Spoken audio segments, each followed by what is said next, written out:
আমি ওই আসার পর আমাকে মারধর করছে। কি মারধর করছে সেটা? আর ছেলের মা, ছেলের খালা, তারপর ফুফু, দাদি। তরুণীর সাথে 5 বছরের প্রেমের সম্পর্ক। বিয়ের আশ্বাসে তাদের মধ্যে গড়ে ওঠে ঘনিষ্ঠ সম্পর্ক। এক পর্যায়ে প্রেমিক বিদেশ চলে যান, কিন্তু প্রেম তো দূরত্ব মানে না। চলতে থাকে কথাবার্তা আর প্রতিজ্ঞার ফুলঝুরি।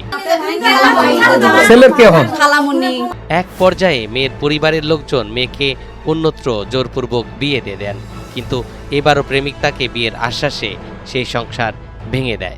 আমার দাবি আমি এখানে এসে আমার বিয়ে করব। ছেলে কোথায়? ছেলে চলে গেছে। ছেলে আমি যখন এখানে আসছি, ছেলে তখন মোস্তফাপুর বাজারেই ছিল। আমার আসার পর এরা আমার ফোন টোন সব কেড়ে নিছে, নিয়ে কাটে দিছে। আমি ওই আসার পর আমাকে মারধর করছে। কি মারধর করছে সেটা?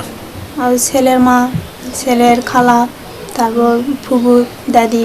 কথায় বলে দূরত্ব বাড়লে গুরুত্বও কমে। এবার হলো সেটাই।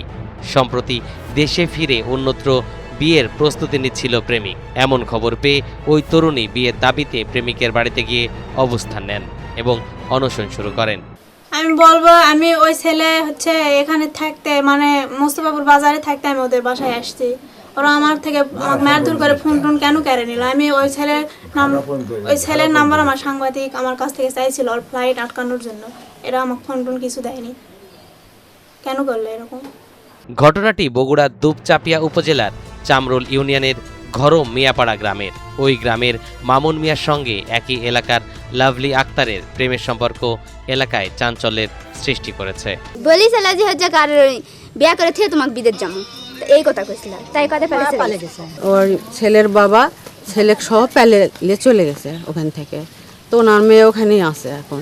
আপনার নাতিকে পালাই দিচ্ছেন আর কি, এটা কি কতটা সঠিক? না স্যার, এটা সম্পূর্ণ মিথ্যা। ছেলে বিদেশ গেছে।